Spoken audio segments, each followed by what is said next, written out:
Good morning out there. Hope everybody's doing good. Good to see you. My name is James True. Welcome to James True Live. Oh, darn it. Darn it, I meant to, there's so many things that have to be done before a show. And man, that was going to be funny. I'll say it for next time. It's okay. Thanks for being here. I want to talk about the soul today. We got a lot to cover. We got so much to cover. Well, where is the soul? And should we put the soul back in bowl? Should the bowl of the soul go back in? Should we be so bold? And yes, we shall. We should. That's what we should all strive for. Is understanding what this word soul means. And we spent many years striving for this, and I thought it'd be cool to talk about it there. So yeah, Egypt believed in the soul. They sure did. They had this principle of Ka and Ba, and there's actually a third principle called Ak, but that's more like the combination of Ka and Ba. But Ka is like your spiritual duplicate. At death, he's separated from the body, he's stored in the heart. Your Ka inhabits your tomb and requires food, clothing, perfume, and furniture to survive. Your Ba is different. Your Ba is your actual character, your personality, right? It's what enters into your body at birth. It's what plays with the rest of the world. Now, the Ka is important, I think, because in order for you to have a Ka that's healthy in Egypt, you had to create a physical space for this non-physical being, which I just think is profound. Because animism, as you're going to see in this presentation, that as we try and learn what the soul is, we also run away from what animism used to be. And a really good example of that would be with the Ka and the Ba. That an Egyptian was spending a lot of their time focusing on the preservation of something that was not tangible. That by setting up an altar for it, we have remnants of this. You're expecting someone to dinner, you set a place for them. Maybe you know they're not coming, but you want the place to be set anyway because it's symbolically representative of them. Do you understand? That's Ka. That's Ka. And it's not really that far away from how we think about things. It's a little bit more subtle now is all.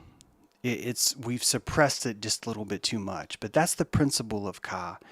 You will make your partner's bed, side of the bed, even though they're gone, or you will prepare something for someone as a memory, as a memento. That's Ka, except for that back then in Egyptian times, looking for the soul, you had that for yourself too, that your Ka was this different kind of creature. And it needed you to chronically make space for it to exist. It's much like a child would pretend or use imagination, if you think about it, to kind of process what's going on there. Prometheus getting his nut on today. Good for you, buddy. Good for you. He's like, wait, I can get two. I can stick both of the. No, I can get two. I'll just get this one for now. Man, how am I going to get this? He has his work cut out for him. He does. Good job, buddy. So this Ka is something that again, we require a space for in the world. And I think it's really profound, as I hope you're about to see. Of course, there's the principle of the soul. Some people think that the soul is the Atman. The Atman is this sort of algorithm that we enter into, where we choose to run through the cycles of birth and death through the Atman. And as long as we continue to want to reincarnate, we stay, our Atman stays until we are ready for moksha or salvation. And that leads us back into the Brahman. So Atman was, the soul itself was more of a state of being, almost like a posture that you would enter into in this world and choose to stay in that Atman as you go through the world. Nefesh, the word Nefesh originally meant neck or throat, and in Jewish tradition later came to be the vital spirit or anima in the Latin sense. And in this case, you do not possess a Nefesh, but rather you are a Nefesh. And a Nefesh had three parts to it. The Nefesh itself, the lowest part, meaning the more root part, was the actual blood. The blood of your mother. As you may know, Jewish tradition ties a lot to the blood of the mother. That is the primary base ingredient for this soul. Then the Ruach is this spirit or breath almost. But it's not quite. It's more spirited because the neshama, also called the breath, is going to be your higher level faculties. Now you're going to see a long time ago that these are all in order, by the way, chronologically, that these biological implications ended up turning into something more hypothetical. I mean, constructively hypothetical, I could say. Again, deep into the animism, you had the Jiva, where Jiva's a soul, spirit, or feeling. And everything else that is not a consciousness is the ajiva. So to be conscious is to have a jiva. Anything that possesses consciousness is a simple essence of this jiva. All living beings are called jivas. Jivas have a consciousness known as the soul, which is also called the Atma. The soul cannot be reproduced. It is described as a sort of energy which is indestructible, invisible, and shapeless. So there is no birth or death.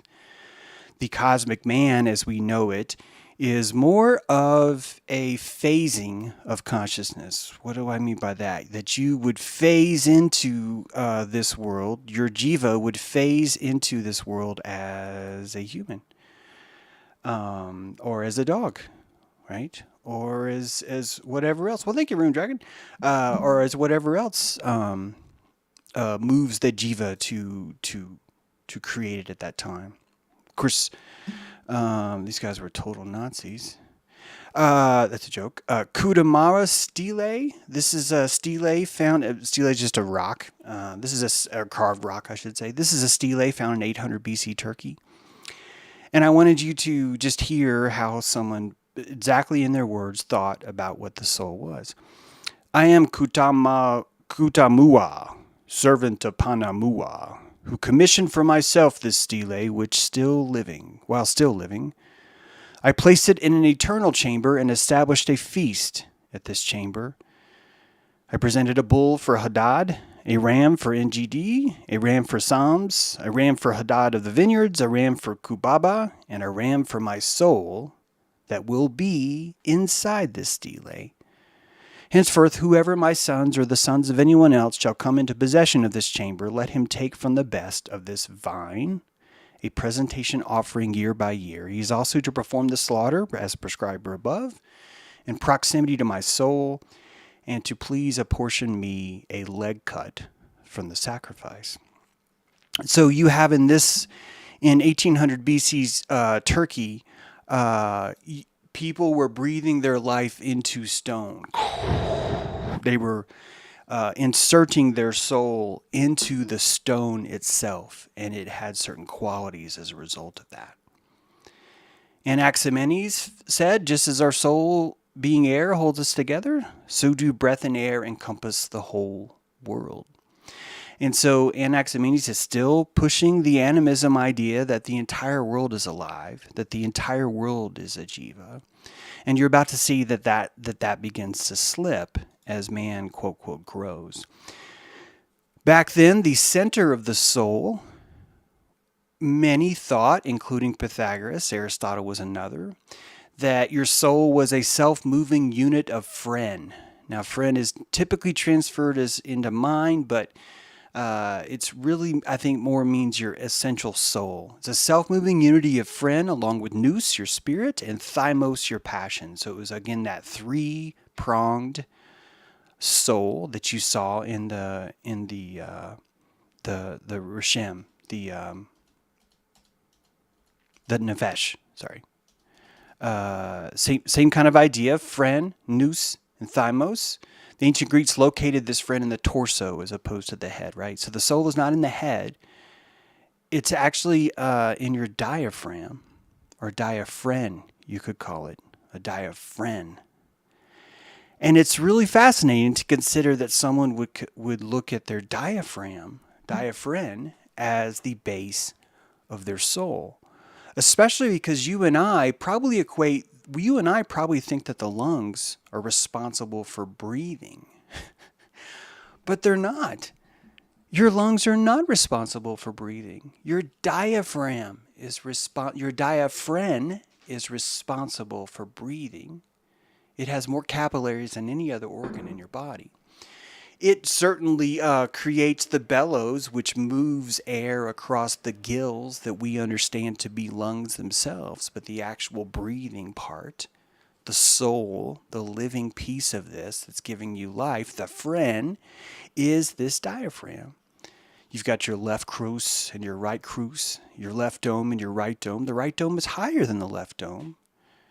And keep in mind that we have a 5-tiered lung because we have a heart that's asymmetrical. Most of your body is asymmetrical. You've just been told to believe that it is symmetrical when it's not. You have a Jachin and a Boaz. You have 2 towers in most of your organs, and one's usually a little bit more primary, while the other's a little bit more secondary, right? And in this case, the Phren was considered the seat of the soul. This place between the myocardial wall and your diaphragm. It was the space between. Of course, Chinese had the concept of Hun and Po. Some might call that Hun and Bao or something. I don't really give a shit. If you want to laugh because I'm pronouncing it wrong, that's fine with me. But Hun and Po are 2 concepts. Basically, you have 2 souls. That you have a bipartisan soul, where every living being has both a Hun, a spiritual, ethereal Yang soul, which leaves the body after death, but also has a Po, a corporeal, a substantive, a Yin soul, which remains with the corpse of the deceased. And that these 2 actions work together to breathe life into who you are. So it was a combination of the 2. Whoops. Oh, sorry, y'all. Long story. I won't tell you why there's not a picture. There's supposed to be a picture of Hippocrates there. But Hippocrates said the soul is centered in the brain, is a mixture of chemicals, 4 humors. He was telling you that blood, phlegm, yellow bile, and black bile were the essence of what the soul was. The mixture of these 4, the congruence or the intersection of these 4 chemicals is really who you are, who you were. So so far we're still in the BCs. All these ideas came before 400 BC, and Plato's tripartite of souls really didn't invent anything new, but you start to see the animism go away because he started to explain that there was a reason and then a desire and then an emotion. And that these 3 factors were truly the trinity of your soul, of who you were. And these would tie to different parts of your body for sure.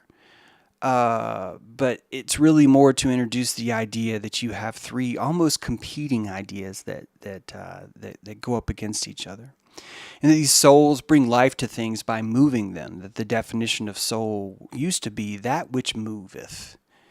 If something could be shown to move, it was considered to be alive or to have a soul. Now, there was a hierarchy of souls.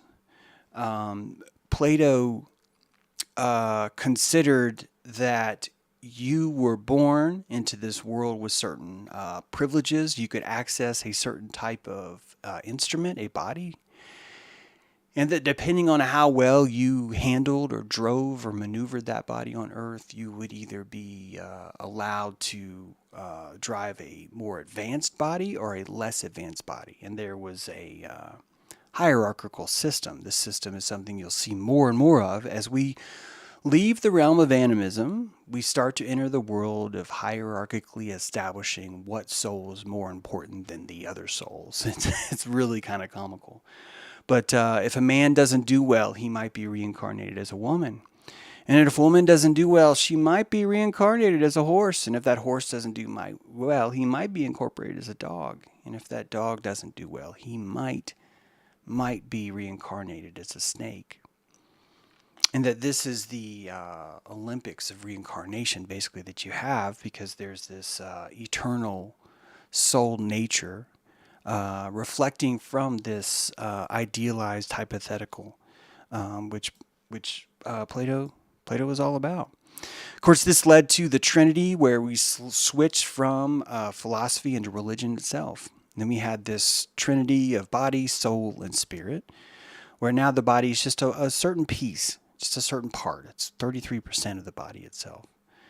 But now you have this psyche, and then you have this pneuma. Now we're starting to separate the soul from the spirit itself. For the word of God is alive and active, sharper than any double-edged sword. It penetrates even to dividing soul and spirit, joints and marrow. It judges the thoughts and attitudes of the heart. Hebrews 4:12. May God himself, the God of peace, sanctify you through and through. May your whole spirit, soul, and body be kept blameless at the coming of our Lord Jesus Christ. 1 Thessalonians 5:2-3. All of these things are taking us away from the idea that the entire world is a soul. And we're entering into the idea that there's an apartheid of souls. Galen of Pergamon continued this, but did go back in the body. The soul is a trinity of liver, heart, and brain. And then the Hebrews came up with this, the luz bone. Luz bone. The word luz in Hebrew means nut or almond. And this was a lot of arguments in the Talmud about what was the sacred bone. Sacred bone. He said sacred bone. But what was the bone of the soul? And many people thought it was the coccyx. What's interesting about this, I think, is that Aaron himself had a staff, and that staff was an almond tree, and that almond tree was placed in the Ark of the Covenant. It was a promise that the Lord would not leave its people. And so when pulled from the ark, that staff sprang forth. Not only did it spring forth and grow, but that same almond seed was able to outperform the magicians of Egypt. And so you're looking at the power of the spine here. You're looking at the power of resurrection itself, as you're about to see. The lot is tied into the resurrection of the holy, sacred bone. And the luz is the name of that. Now, they argued about which bone was the actual sacred bone. In the Midrash, calls it the bone of resurrection, Betul Ramah, and says that it resembles the head of a snake. Interesting, the term sacrum actually comes from the same root as sacred. The ancient Greeks called it hieron ostion, or the holy bone. This is mainly due to its association with the reproductive organs, and therefore fertility, blessing, and new life. And that reproductive part is why I laugh like Beavis and Butthead. So you have the coccyx, some people arguing the coccyx, and then the others arguing this sacrum bone. Still others would even argue the atlas bone, the top of your spine, is actually the same thing. And all of this harkens back to the Jed pillar. In Egypt, the Jed pillar, the symbol on the right, is seen all over the place, and many people equate that to the spine itself. In fact, in Egyptian mythology, Osiris, as you know, was killed and dismembered by his brother Set. But some of you may not know that Isis actually found his Jed, his vertebrae, and more specifically, probably his sacrum bone, and resurrected him from that. So the soul was rooted in this this spot, somewhere in the spine. St. Augustine of Hippo, the soul is a special substance endowed with reason, adapted to rule the body. Augustine thought the immortal soul was created at birth. Did you hear that? It's immortal, but it's created at birth. Only Augustine could pull off that kind of talk, literally. I don't know why anyone's like, excuse me, Augie, how can you be immortal but also be born? It's like, shut up. You shut up. Not to ask me questions like this. But anyway, no one bothered to ask him that, but that's what happened. And then this idea of the triune divinity, again, being, knowledge, and love, expressed as being, reason, and will. What that means is that the divine himself is an essence of being, knowledge, and love, while man is the expression of that essence. So man is also being, he's existing, but also he does not have knowledge, he has reason. He does not have love, he has will. Will is the expression expressed in its perfection would be love. Reason expressed through its perfection would be knowledge. And being is only going to be expressed as the human is temporally limited to how he can actually be expressed. So this is taking you back into this hypothetical world where there was a realm, Plato was big on this, a realm of ideals, and you were simply striving for it because you were not an ideal, basically. The Quran, although it says here 3 souls of the Quran actually had 4 parts of the soul, but 3 of them are actually soul manifestations. That the Ruh itself, the Ruh is the soul. Ruh means soul. Naf is what Allah enjoins between the soul and the body outside of a mother's womb. So when a child is born, being alive outside a mother's womb necessitates you becoming a naf, or nafs, depends on how you want to pronounce this again. Feel free to correct me. The Ruh is the soul himself minus the body. These nafs are just simply 3 states of being, the first of which would be that beast-like state where you're living on desire, passion, and lust. Quran loves to penetrate this and subjugate it and call it the lower beastly self. Again, it's still doing this thing where it's creating this ideal world above everything and saying none of us are worthy, and then you build a whole religion around that. The second of that is you would become self-aware. We're watching this now, right? One becomes self-aware, and their naf grows into the nafs al-lawwama. And if you do that well enough, then you will find yourself at peace. And in this peace, your soul enters this third manifestation of the mutma'ina. And basically, those are the parts, or the phases of the soul, we should say. Aquinas would not shut the fuck up about the soul, attributed his soul to all organisms, thank goodness, but still had the hierarchy. So Aquinas was at least able to go back into the animism and say, wait a minute, this entire place is alive, but human souls are the only ones that are immortal. And he had a hierarchical system of this. There were vegetative souls, locomotive souls, sensitive souls, appetitive souls, rational souls, so on and on and on.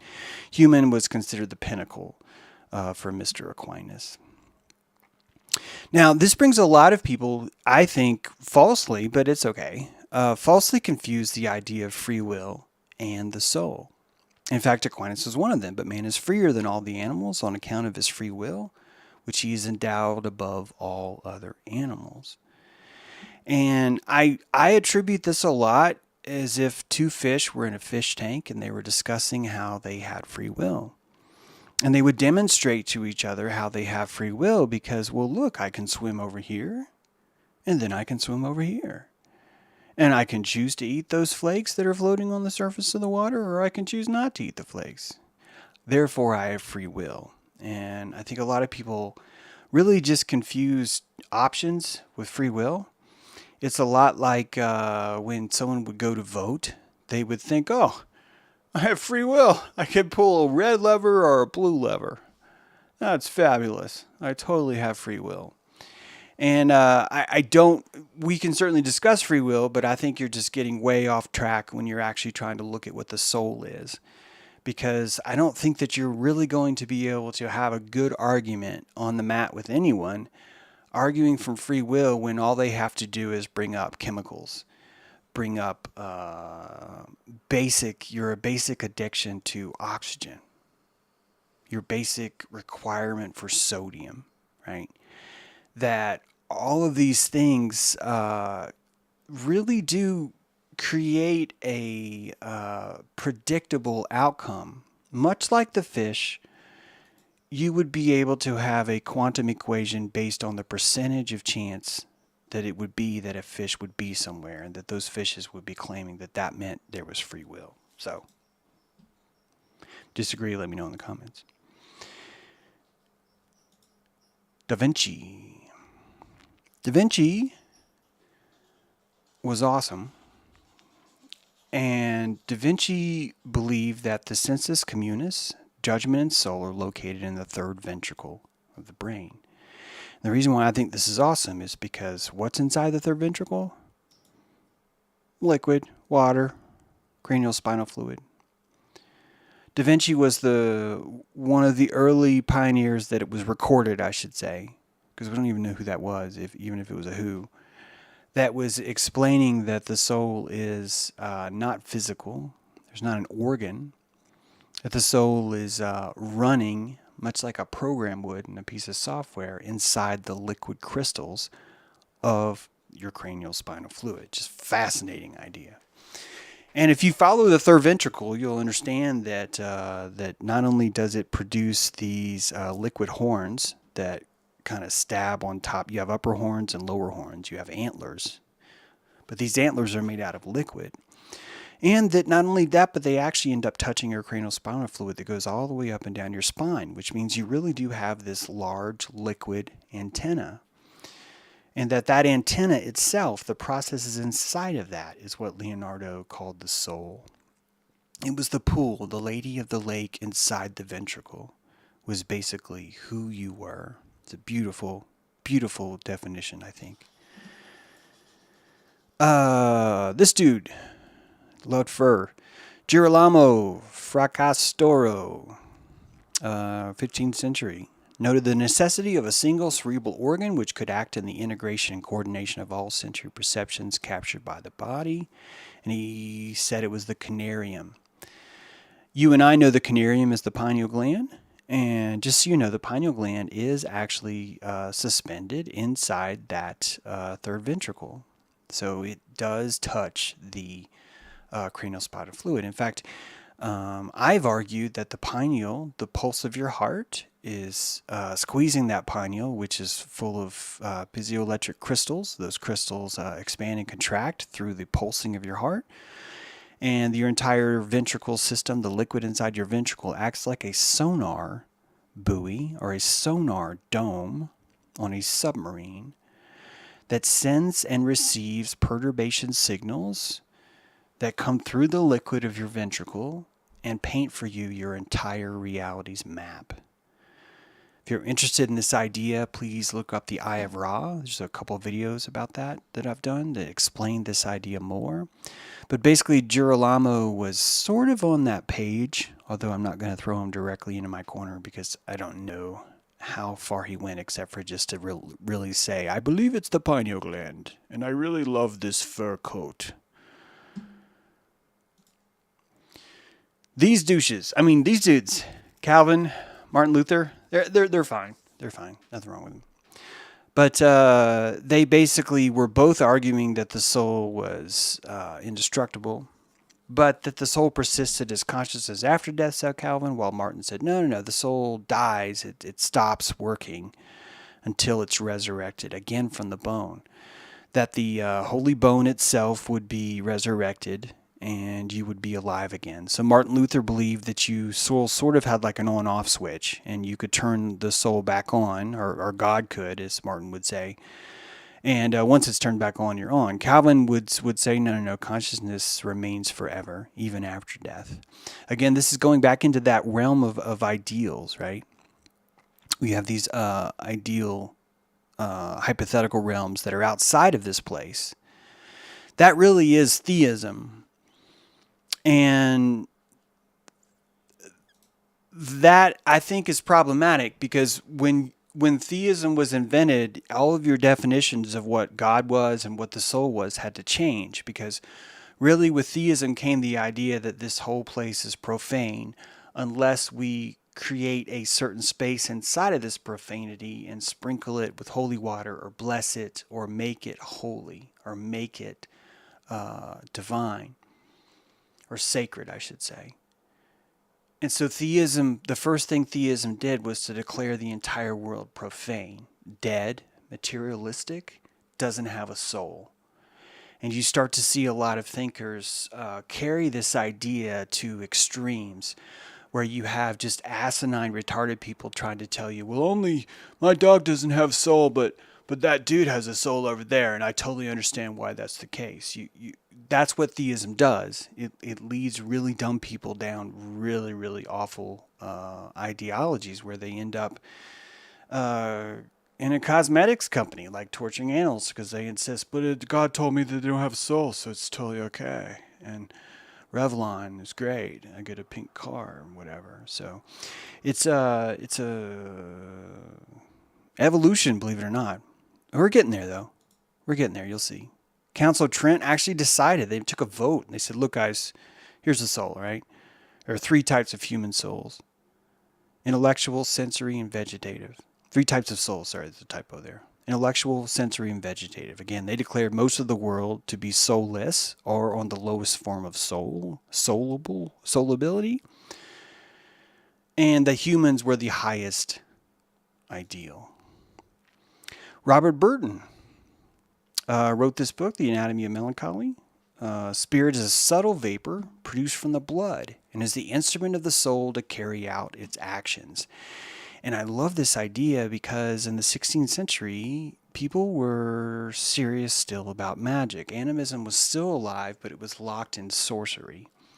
And that's really what Robert's telling you. He was explaining to you that your heart charges your red blood cells with will, the will that it wants you to do, that those red blood cells are receiving that charge of will and going out and fulfilling the promise that your heart decreed for them to do.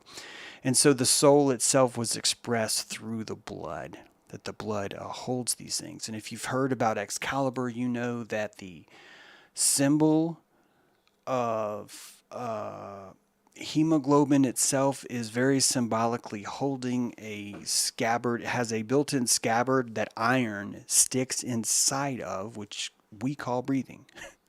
So inside the heart, the Lady of the Lake is taking the sword and shoving it inside the hemoglobin, the stone.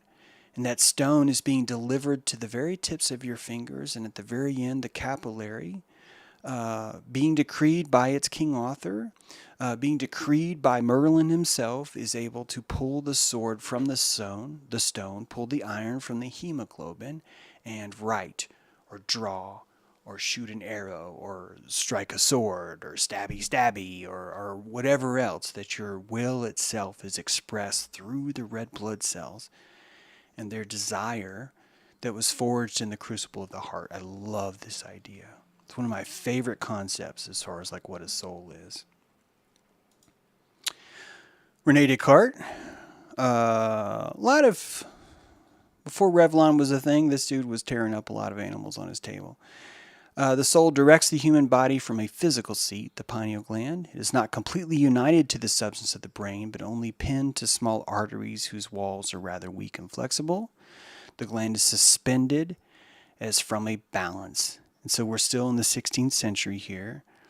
And even Descartes is hinting at the idea that your pineal is suspended. And because it's suspended, this is exactly how a microphone would be. A microphone would be suspended and go boo, and it would listen for the perturbations around you, and the diaphragm of its equipment is listening to the sensitivity. It's fascinating because a microphone itself is physioelectric, isn't it? It has a diaphragm that when squeezed, the crystals create a voltage. That voltage travels down the cord of the mic itself, And so literally all sound is physioelectric. It's being converted into electricity or into pressure depending on which side of the receiver or the diaphragm that you're on. And the soul is the same way. That's really all these people are saying. That the soul is a microphone. David Hume, hilarious dude. Personality is the sum of all sensory experiences. And Hume goes so far, which I really respect. If the soul exists at all, it is ineffable. But how can it exist if we have no experience of it? David Hume would be the ultimate zetetic.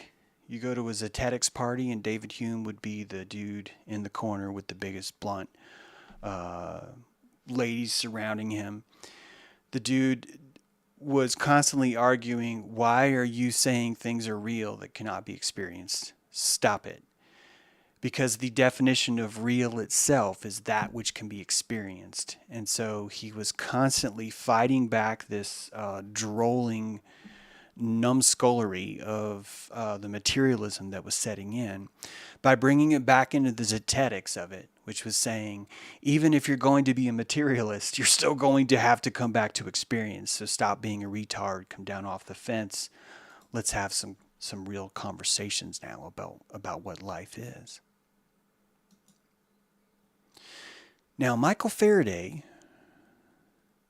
has nothing to do with the soul, but I have him in here, and you're going to see a few slides like this because I think they're very important. The father of electricity, often called Michael Faraday, born in 1791, English scientist who was responsible for the discovery of electromagnetic induction, electrolysis, and diamagnetism.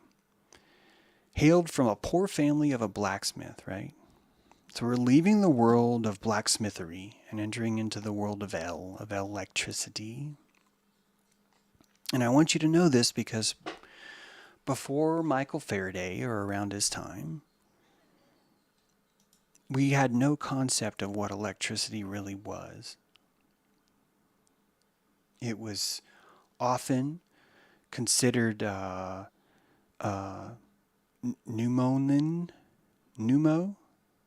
the spirit itself.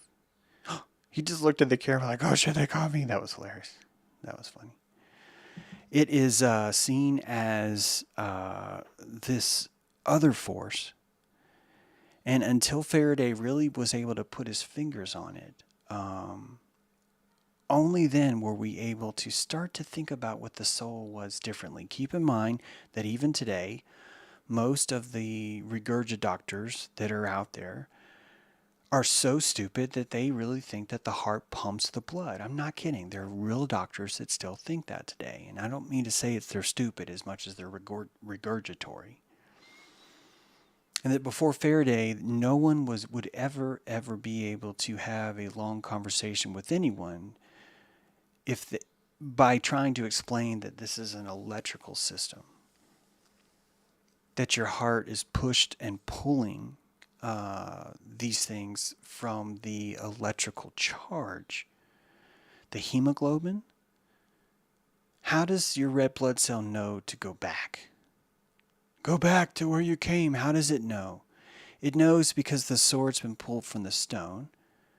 The iron's been removed from the hemoglobin, and now the hemoglobin has a different charge. Doesn't have the same charge. Because it doesn't have the same charge, it is electromagnetically attracted back into your veins, returning to your heart to have the Lady of the Lake stick another sword in the stone. Before Faraday, everything was hydraulic.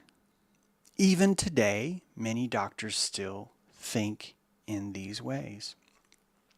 I have Faraday in here because he's helping you understand the soul by presenting to you what electricity was.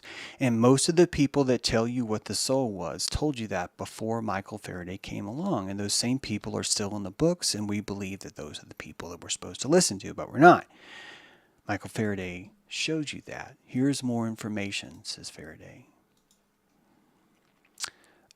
In May 13th, 1897, Marconi sent the first ever wireless communication over open sea.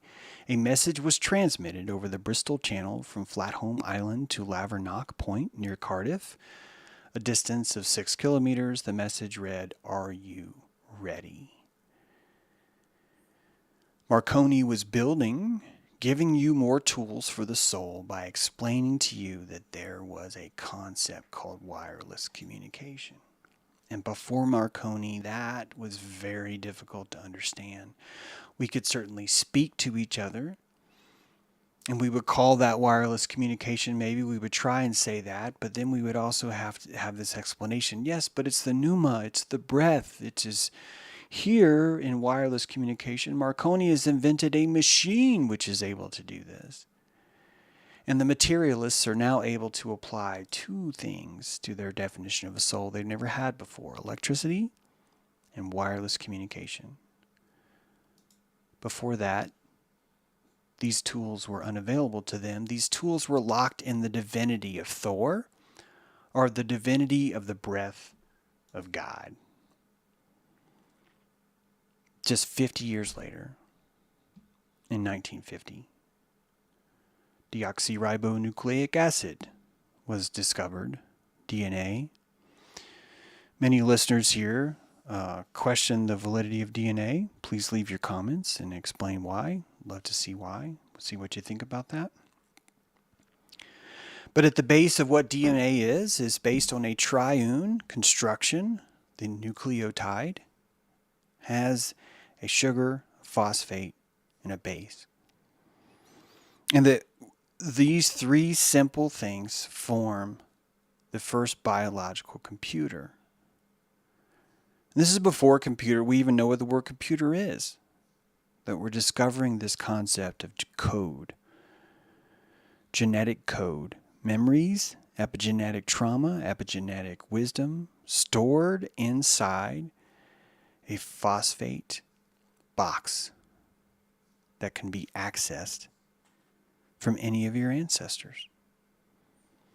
This is a very important tool when it comes to understanding the soul.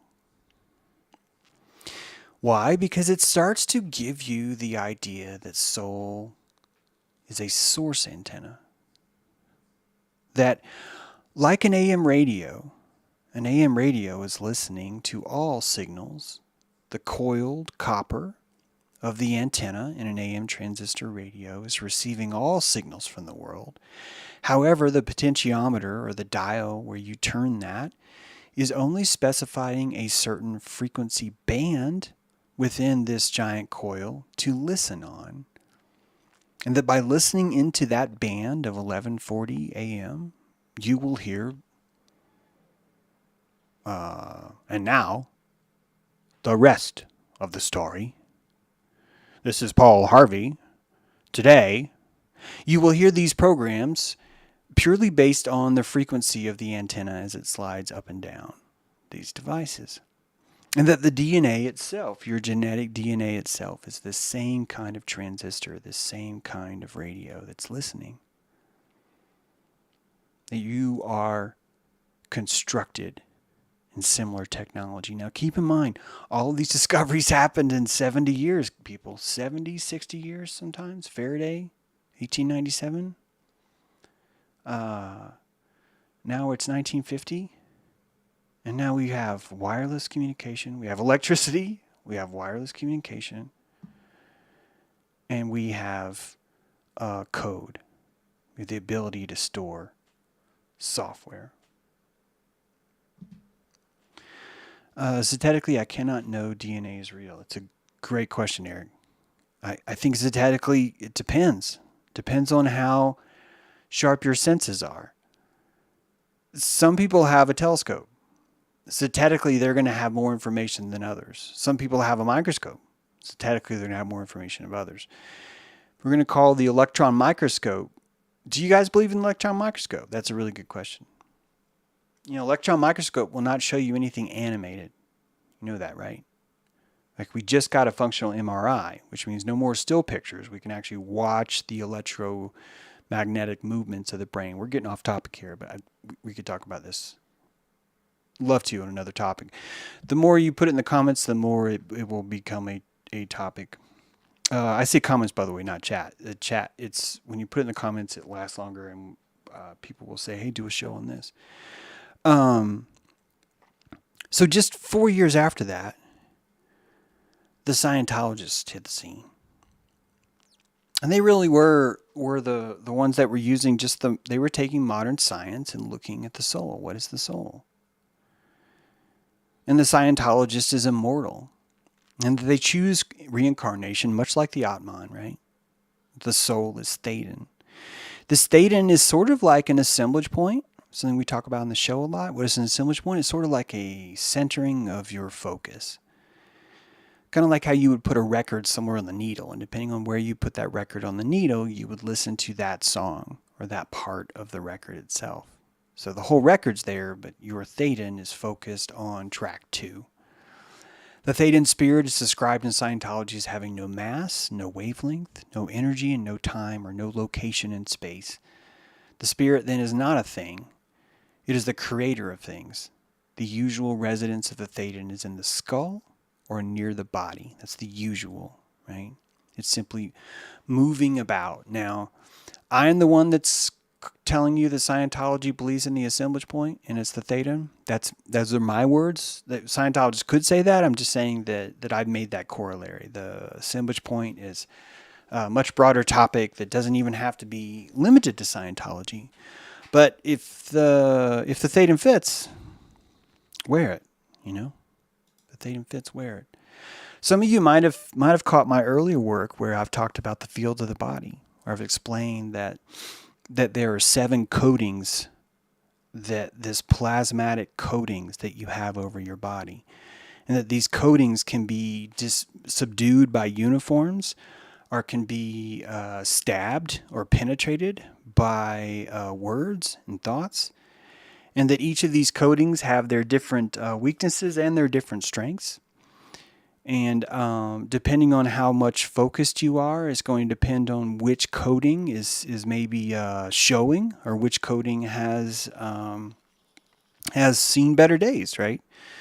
Your ancestor field is typically your first coating that might suffer. If you live a shitty life, you might forget your roots. You might forget who you are. But you're still able to accomplish tasks. You're still able to be casual. You're still able to have an ego. You still have emotions. You still have a sexual drive. But you've just lost your roots. That's an ancestral plasmatic field around you, part of your soul, the soul coding.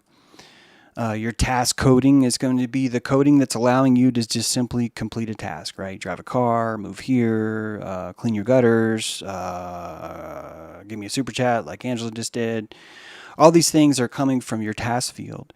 And that task field is a strength because it's showing that you have the energy to do tasks. It's a field of strength. It can be taken away from you. Someone can remove your ability to even accomplish a task. In which case, then you break down into your casual field. Now, casual field isn't necessarily a bad place. However, casual is a stagnational stillness that's there. And you don't know if your task field's there or not. You could still be in touch with your ancestor field, right? These are all different layers that can be hit. I'm not going to get too much into this because there's a whole other episode on it. But the idea is that the soul is a living, vibrant coat of many colors, much like Joseph.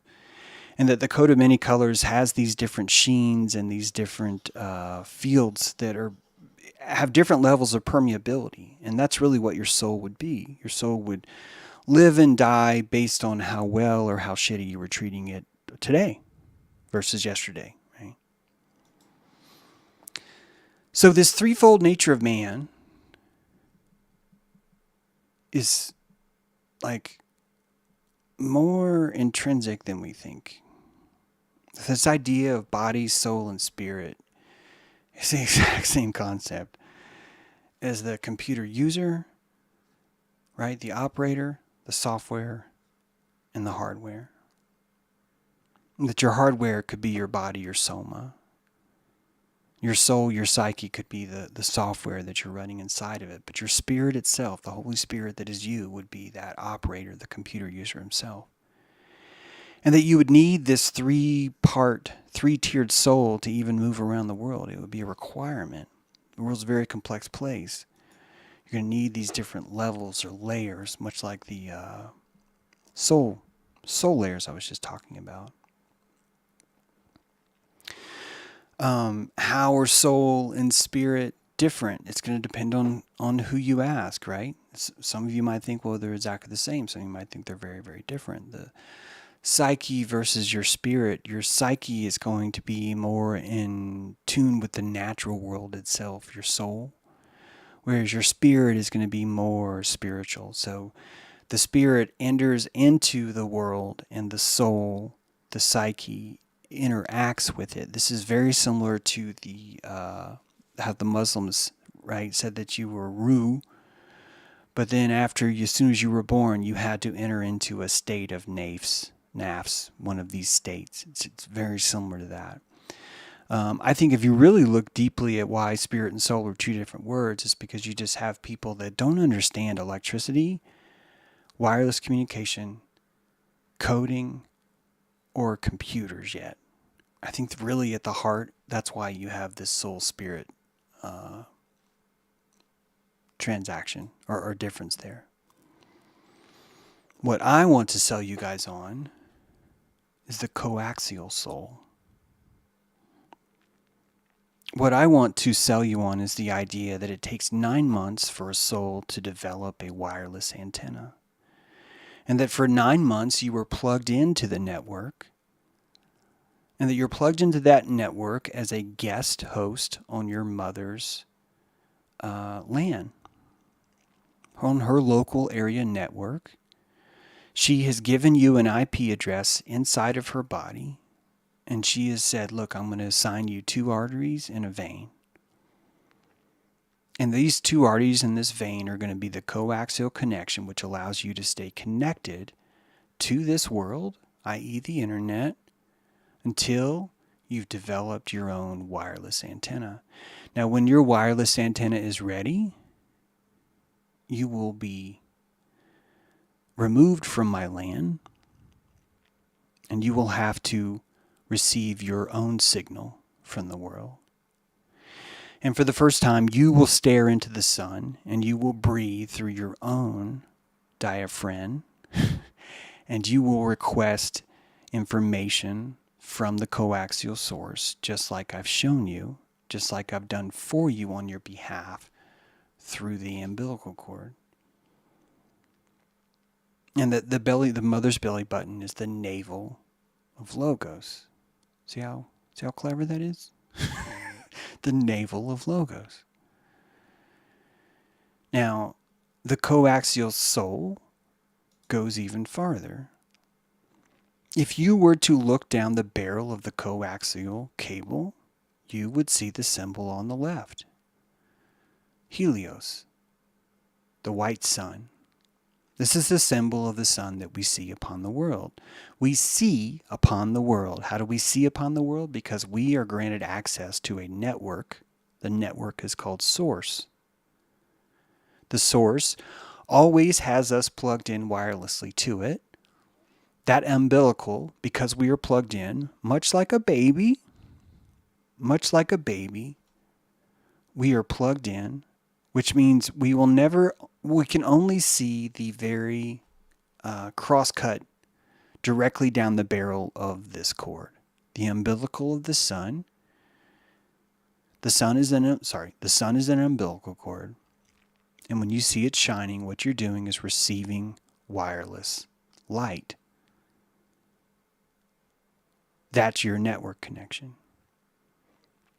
And it's interesting because if you were to take your coax connection, some of you have cable internet, and if you were to go out and you were to place a voltmeter on that coaxial cable, and you were to download every single book that's ever been written, ever, off of the Google Book Project, that a high-speed download of every book written requires less than a few millivolts of electricity. That you might think, well, that would mean that the light would have to be brighter. The more information it is, the more bright it would have to be. And that's actually not how it works now. That the entire internet could be transferred in less than a millivolt of electricity. So what is this other light? What is this other... How can every book occupy less than a millivolt of electricity? And the answer is the black sun. It's a very important part of understanding the soul, is to understand what the black sun is. The black sun is informative radiation. The white sun, used to be the yellow sun, is radiative information. The white sun is shining, is allowing you to see upon the world. You witness upon the world. The black sun is giving you the information. The black sun is determined by your comprehension, by your desire to comprehend it. You have an aperture to either absorb or reject information from the black sun, but you cannot reject the pure raw sunlight that's pouring from it. So one is allowing you to feed off the suckling of this source network, sunlight, long enough, just as you gestated for 9 months in your womb, long enough for you to learn to interpret the black sun. Long enough for you to interpret the information that's inside of sunlight itself. We've talked about this. We call it aperture, that you open your aperture and you accept this information or you reject this information. But that same information is encoded. It's encoded into this wireless source network, this coaxial soul that you've joined to be a part of. It takes us back to a long time ago. It takes us back to the idea of a network, something that we didn't have before. We didn't have the idea of a network in 300 BC. We only know about a network as of 2 weeks ago. In a network, everyone is interconnected. And it reminds me of the soul as Sheol, the Sheol train.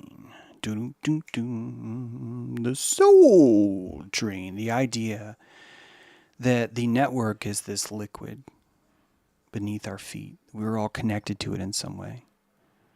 From Psywiz, see ocean, aloe, in connection to the pagan Germanic belief in sacred lakes inhabited by the dead and the unborn. Compared the Sami borrowing from Germanic Savje, a realm of the dead believed to be under special double-bottom lakes. And researchers just 6 years ago have discovered a massive underground ocean beneath the Earth's surface, larger than all of the saltwater oceans combined. That there's more there. How do we know these things before we know? And the answer is the black sun. The answer is the information that's been coming to you the entire time.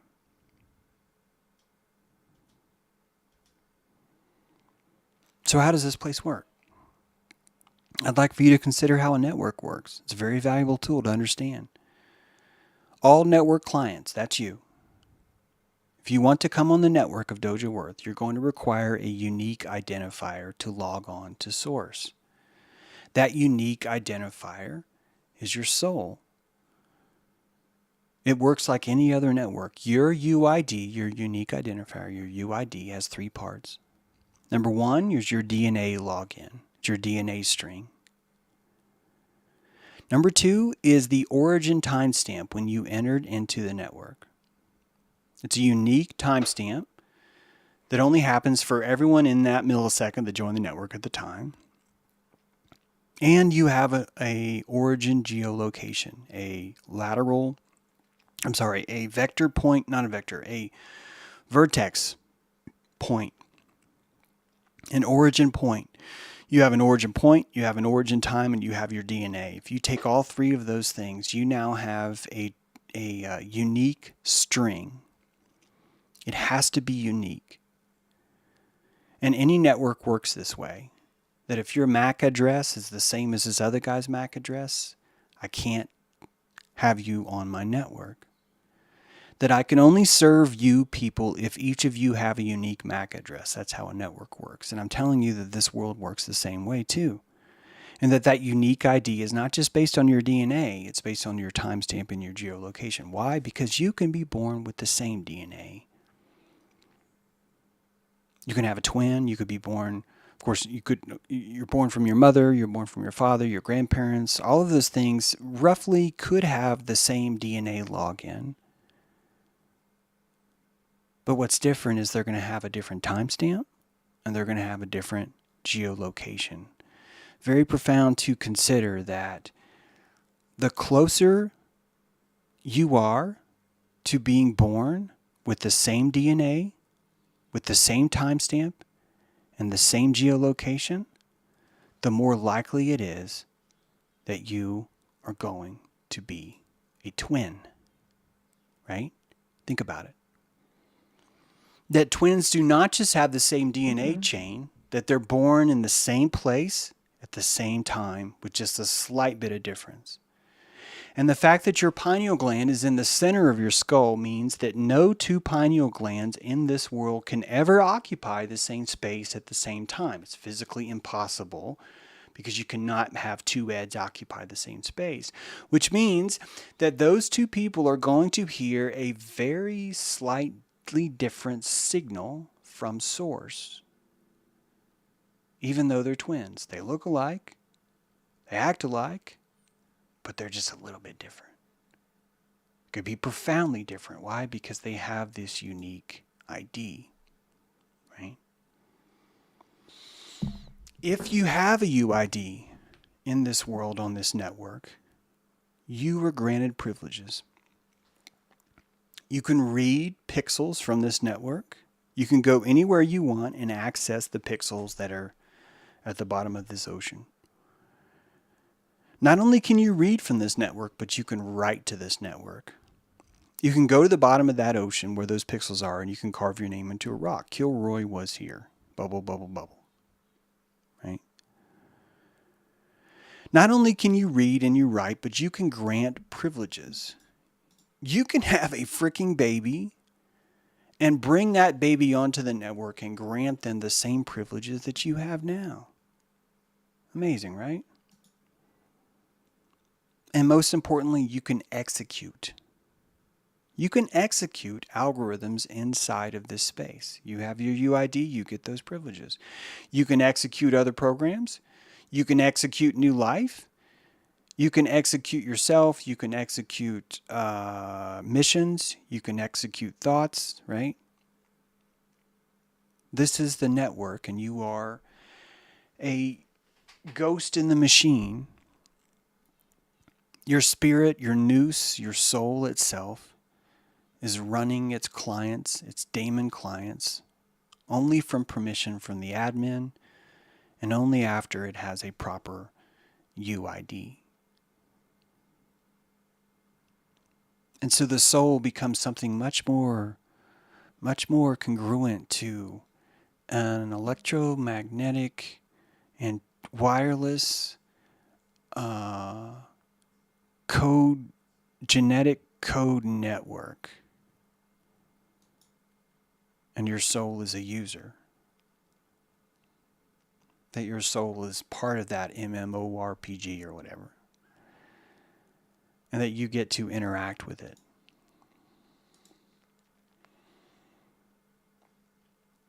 And one of the oldest concepts is one of the newest concepts.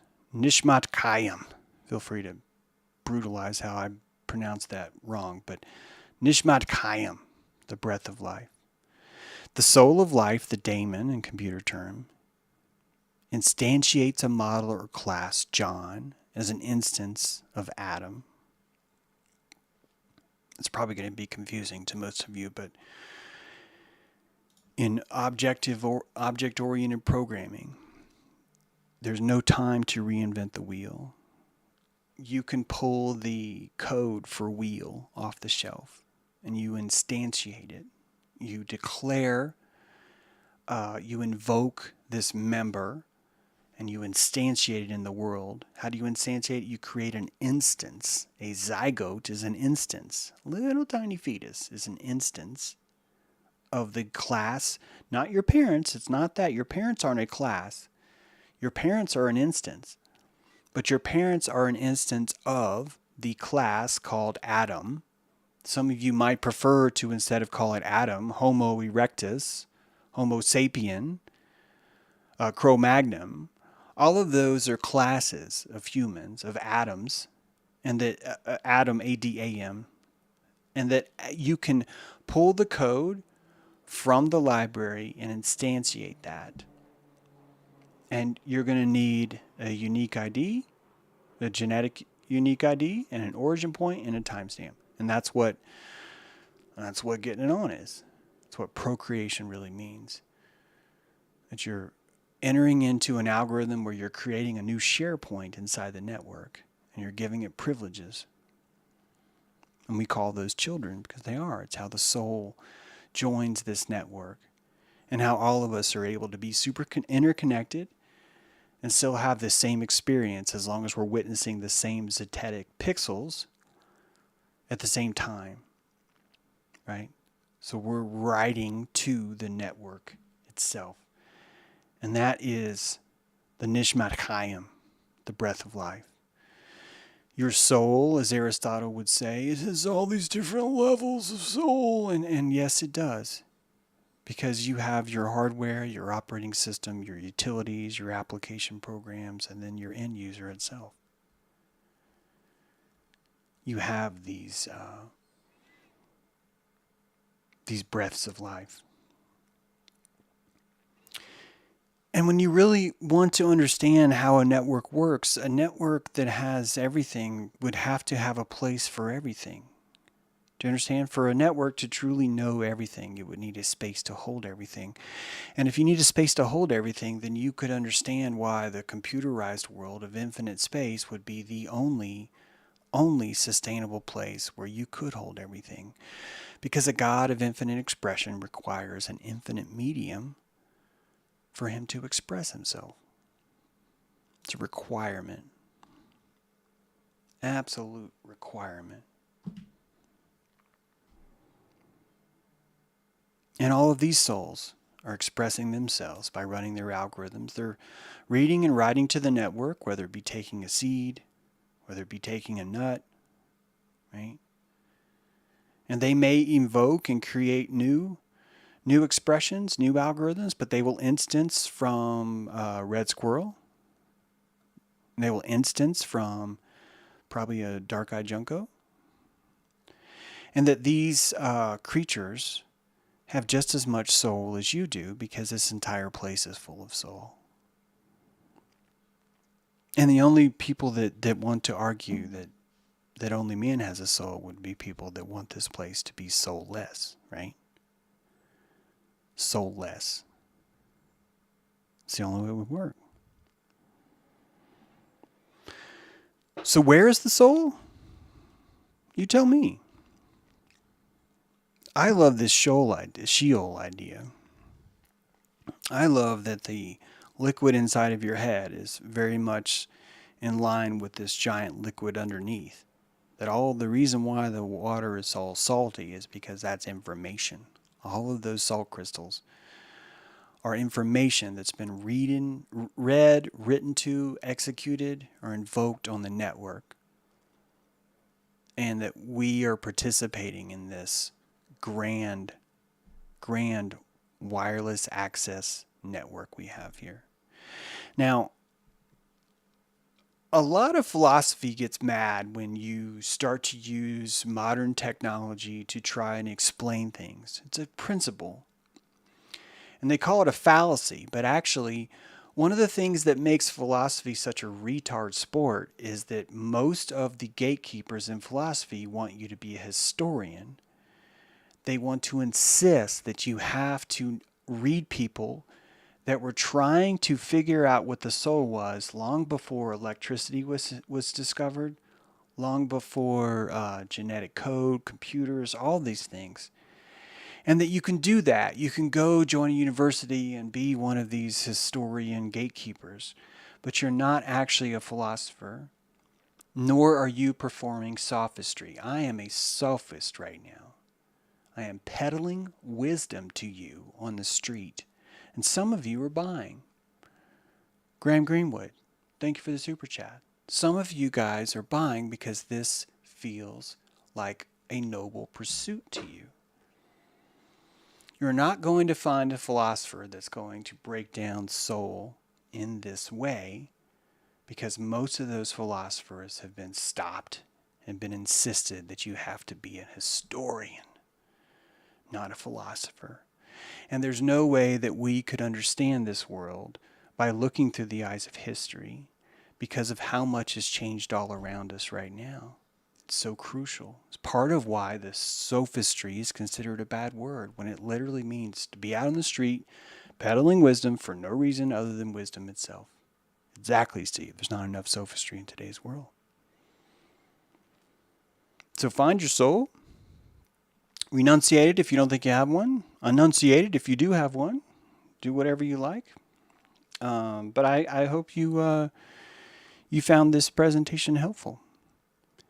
Philosopher does philosopher. He doesn't regurgitate. That's right, Tides of Truth. That's right. We have a dojo today, by the way, at 12:30. You guys are welcome to join us. If you've never been to dojo, but you want an invite, if you put your email in chat, it could be that one of the dojo people will see that email and will send you an invite. So if you want to try that out, you can. If not, it's you get it. It's just becoming a patron, which would be great. So please let me know what you think about the soul. Let me know if we need some follow-up on this, because I'd love to have it. I think this stuff's fascinating. I hope you do too. And yeah, I'm going to sign off for now.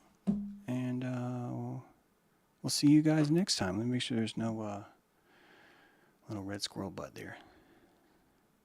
Of course he's got a soul. Of course he does.